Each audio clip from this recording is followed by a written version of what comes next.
De retour après une courte pause de notre série Transformer une maquette en site web avec HTML et CSS. J'espère vraiment que vous aurez pris le temps de vous inscrire sur le site ou de vous abonner à un de mes réseaux sociaux. Vous m'aiderez grandement. Réaliser une série comme celle-ci prend beaucoup de temps, comme vous en doutez. Donc s'il vous plaît, si cela a pu vous aider, aidez-moi en retour. Allez, continuons très vite notre projet et plongeons-nous directement dans le code. Donc nous avons vu pour faire notre breakpoint entre 769 et 1024 pixels. Nous voyons maintenant que notre affichage est correct, que nous soyons au format ordinateur, au format tablette. Nous avions une déformation lorsque nous passions au-dessus du format tablette. Ici, nous avons récupéré. Nous avons peut-être encore un breakpoint à faire au-dessus des 1024 pixels. Nous voyons que nous rétrécissons. Par contre, notre site s'adapte correctement. Alors, peut-être toutefois quand même une petite coquille ici. Lorsque je sélectionne, je vois que alors je me fie par rapport à la section. Voyons qu'ici, toute la largeur est bien respectée, mais par contre, notre header, lui, n'est pas bon. C'est-à-dire qu'ici, nous voyons qu'activité dépose du contenu et c'est ce qui nous fait la zone blanche sur la droite.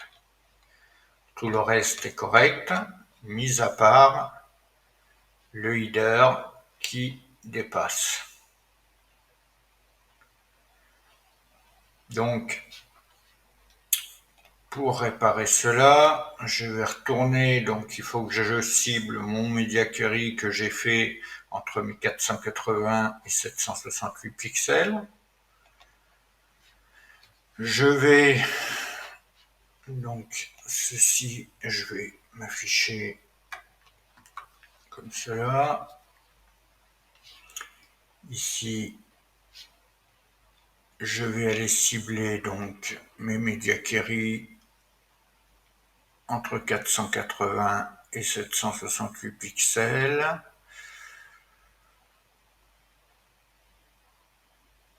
Qui sont ici.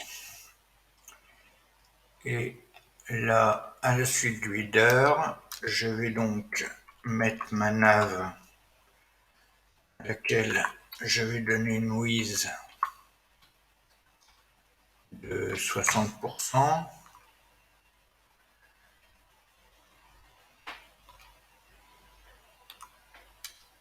Je vais ensuite enlever, j'enlèverai le padding sur mes éléments. Donc, si je fais un point élément et que je mets un padding à 0, ici je suis maintenant bien dans ma zone. Par contre, il faut que j'applique donc à ma nav. Je vais appliquer un justify content qui aura pour valeur space around pour laisser de l'espace entre mes liens.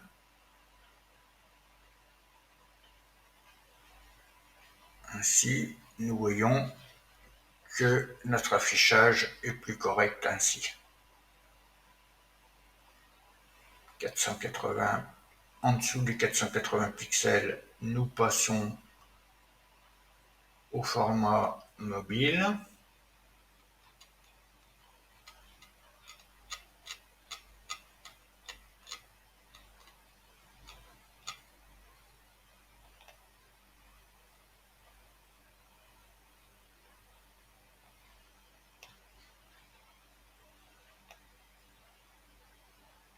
Nous voyons qu'ici, notre site s'adapte bien au fur et à mesure qu'il grandit.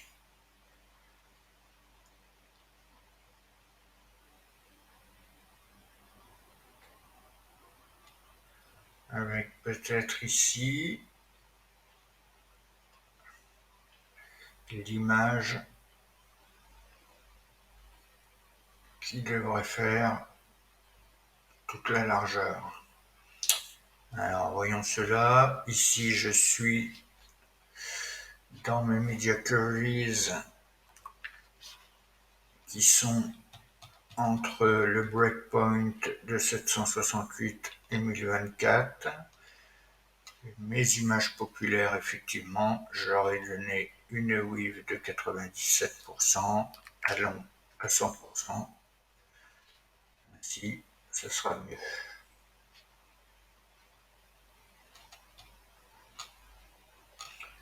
Alors, nous l'avons vu, maintenant nous avons un affichage qui s'adapte au fur et à mesure. Nous avons peut-être encore un breakpoint à réaliser en ce qui concerne au-dessus de 1024 et nous devrons donc peut-être cibler une zone comprise entre 1024 et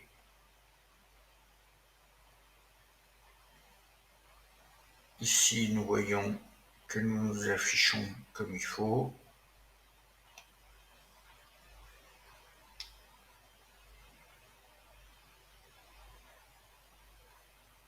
Je vais donc cibler 1600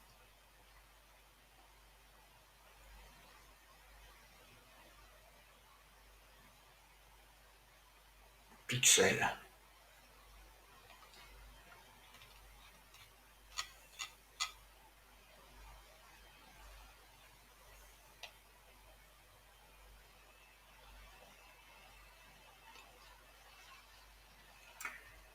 Donc faisons cela rapidement concernant les Media Queries et ensuite nous passerons aux fonctionnalités techniques.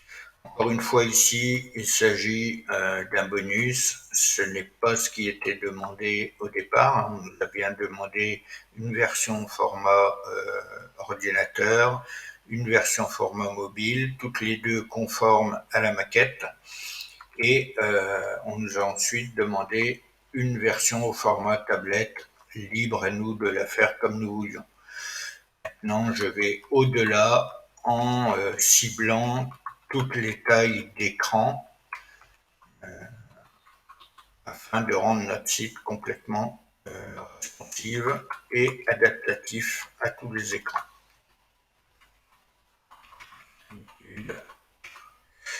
Écrire en anglais, écran entre 1024 et 1600 pixels. D'habitude, media only, screen and in with j'ai dit 1025 pixels et and suivre de 1600 pixels.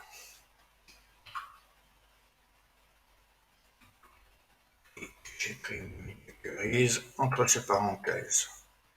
Comme d'habitude, mon header, mon main, à laquelle je vais mettre une margin de 0 et 20 pixels.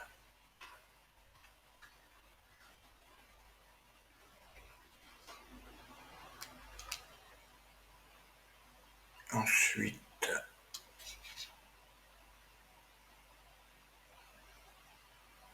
alors ici par contre ça ne va pas, ça ne va pas.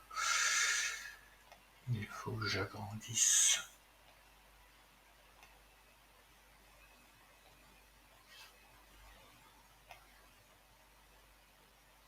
Je dois... Oui. Ça va peut-être être un petit peu trop réduit par contre.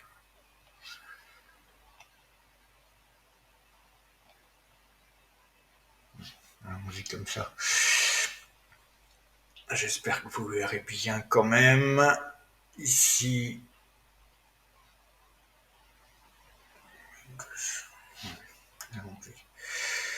je vais cibler mes filtres. Filtre LI, les éléments dans lesquels je vais mettre une margin right.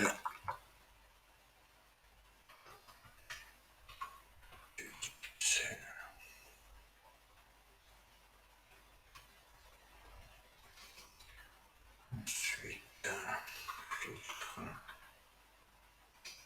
et décidément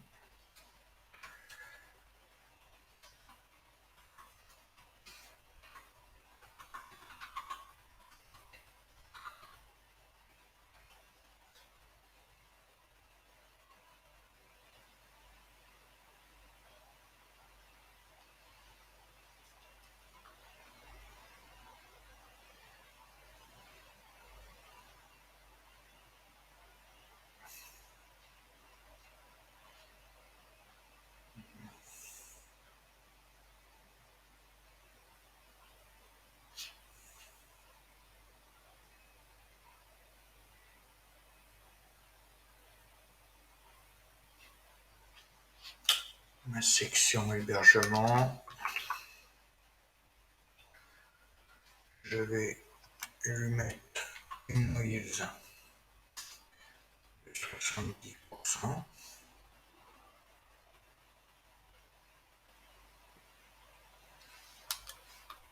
Padding 0.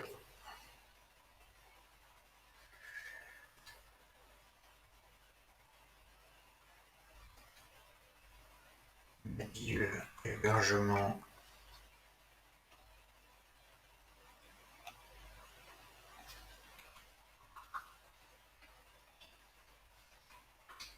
Je vais également la padding auto mais à 0. Ensuite, mes articles.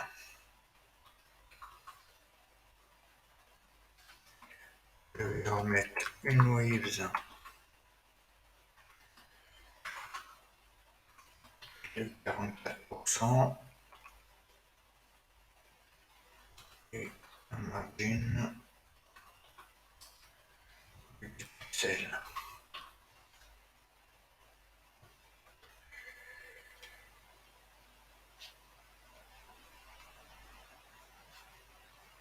De la même manière, je vais laisser une marge, un paragraphe ici qui est plus. J'ai mis l'ID plus avec une margin bottom de 10 pixels. Ensuite, je vais cibler populaire.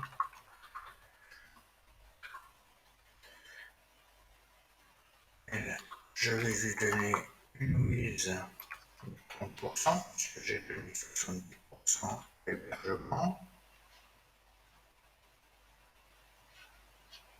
Populaire, je vais cibler mes paragraphes. Si je mets un padding bottom de 30 pixels, voyons ce que ça donne. Un petit peu mieux.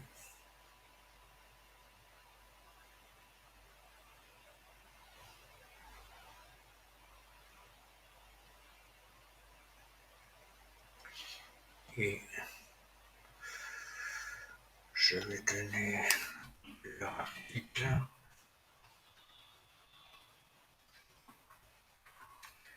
Une noise. 100%.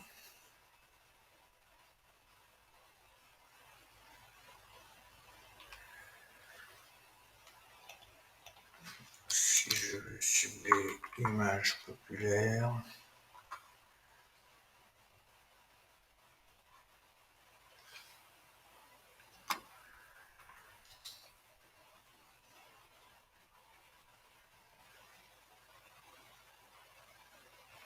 Ici, ils ont une hauteur de 200.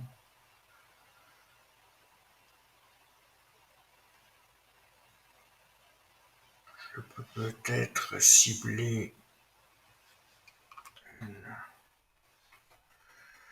une bitrate de 220 pixels.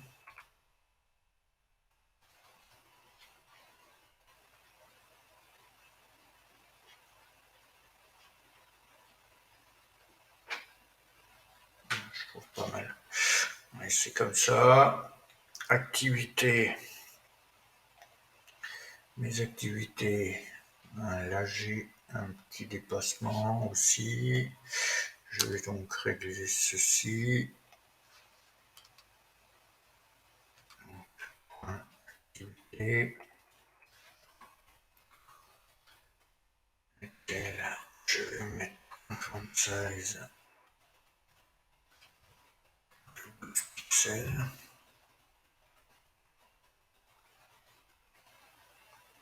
Et activité article dessus. Je vais appliquer margin bottom de 30 pixels.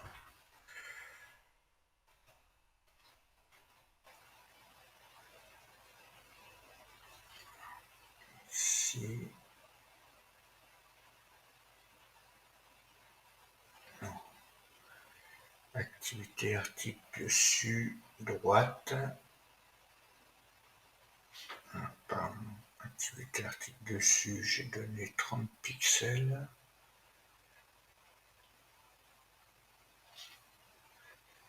Ici, je vais 14 pixels, voyons là. Ouais, c'est mieux. Et ici, je peux rajouter, je vais mettre 40 pixels en margin bottom. Ouais, 50. Et voilà qui est mieux. Et je vais faire la même chose pour activité article dessus, droite. Donc, je vais dupliquer ceci.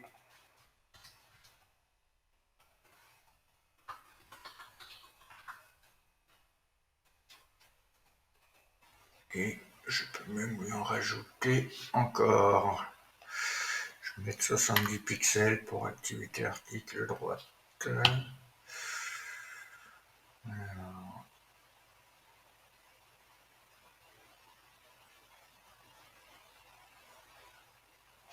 j'ai fait une faute de frappe. Peut-être trop 70 pixels. Je vais revenir à 50. Et on peut mettre 60. Voilà, voilà.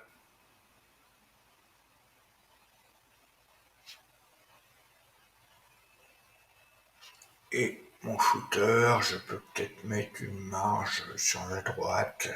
Allez, pour le plaisir. Footer champ.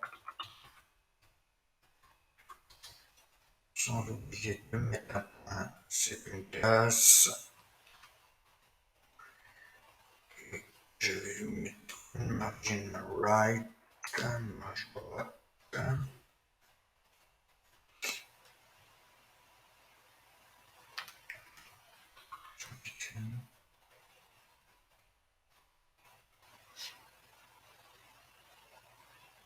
Ouais, ça me semble pas mal. Alors, voyons cela.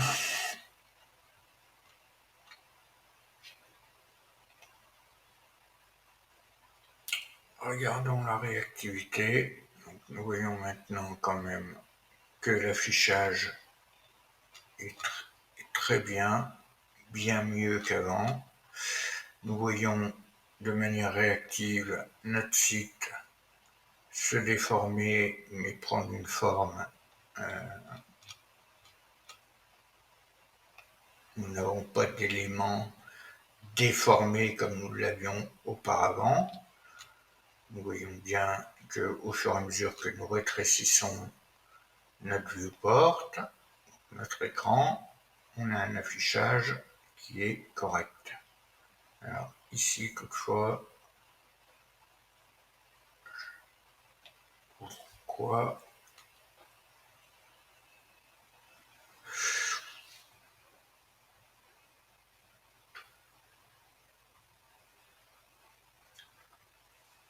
quand j'ai bien ciblé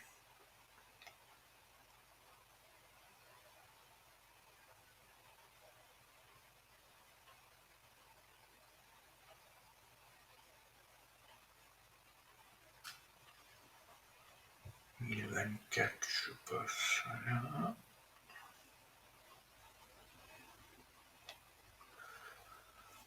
Alors ici, il faut peut-être que j'enlève la margin à la section populaire. Ma section populaire, donc ici section point populaire, section populaire, pardon, c'est populaire tout court, ok, je crois, j'ai mis de 30% et je vais mettre une margin qui est, à l'heure actuelle, on a dit 0,00, 40 pixels.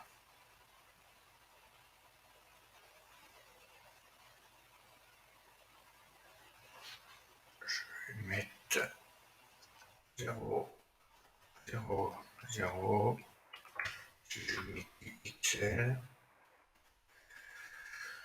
c'est mieux. Et par contre, je vais également enlever la padding de 25 pixels. Donc je mets padding,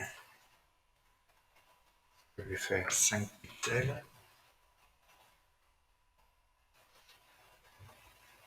Ouais, c'est mieux. C'est mieux, mais c'est pas encore le top.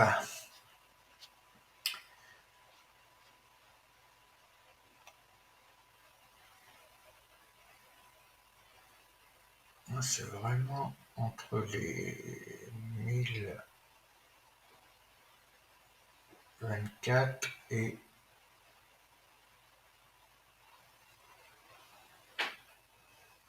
1180.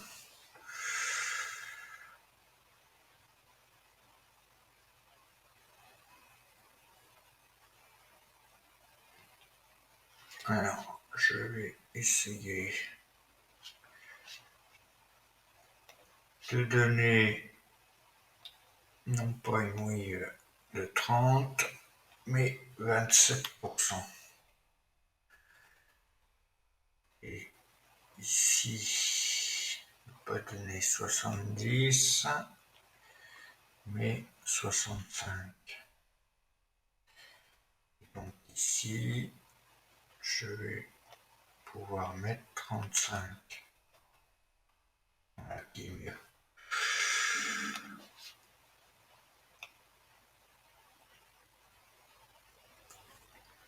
Ouais.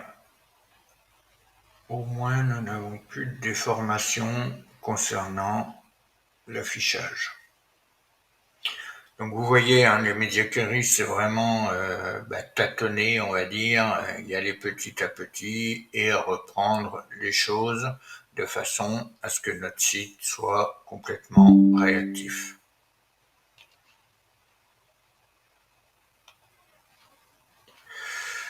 Donc voilà pour ce qui est des media queries concernant l'affichage de notre site. Nous avons donc maintenant terminé l'affichage de notre site au format mobile, au format ordinateur, au format tablette, et nous avons même été au-delà puisque en bonus, Je vous ai fait faire plusieurs breakpoints de façon à rendre notre site complètement responsive et qui s'adapte à toutes les tailles d'écran. Alors bien évidemment, c'est ma façon de faire. Encore une fois, il existe plusieurs façons de faire pour arriver au résultat. On peut également mettre en cause l'affichage de certains éléments. On peut décider d'afficher tout simplement autrement son site. Libre à vous dans la création, hein, c'est ce qui est bien dans nos métiers de développeur, c'est de pouvoir créer et décider de l'affichage qu'on va rendre à l'utilisateur de notre site. Nous avons maintenant donc un site qui est opérationnel sur tous les écrans. Il va falloir regarder au niveau des spécifications techniques et fonctionnelles. Nous l'avions vu, les spécifications fonctionnelles, nous les avons réalisées. Les spécifications techniques, nous avons réalisé certaines d'entre elles, puisque on nous disait que pour les tablettes, nous sommes venus de faire les adaptations nécessaires. Je vous l'ai dit, nous avons été au-delà. Nous avons bien réalisé l'intégration pour les ordinateurs et codé en desktop first. Les icônes font awesome, les couleurs, la police du site ont été respectées dans les spécifications techniques. On nous avait dit également d'utiliser les pixels, les pourcentages, c'est ce que nous avons fait également. Utiliser Flexbox, nous l'avons fait également. Nous n'avons pas utilisé de framework CSS. Nous avons utilisé les balises sémantiques. Le code doit être valide au validateur W3C, HTML et CSS. Et la maquette doit être compatible avec les dernières versions de Google Chrome et de Mozilla Firefox. Il faudra tester le prototype sur ces deux navigateurs.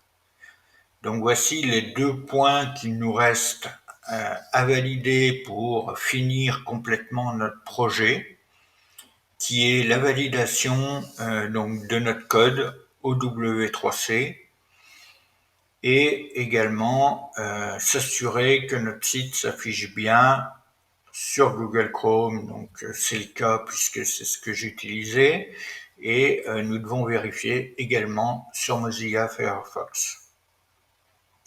Donc nous verrons cela dans la prochaine vidéo. En attendant, je vous remercie d'avoir suivi cette nouvelle partie de cette série. N'hésitez pas à commenter, à me dire ce que vous pensez de cette série. N'hésitez pas à liker, à partager. N'hésitez pas à vous abonner à Activateur Web, à vous abonner également sur ma page Facebook et sur ma chaîne YouTube. Cela m'aidera grandement dans mon référencement. Je vous remercie, je vous dis à très vite pour la fin de notre projet. En attendant, prenez soin de vous et restez curieux.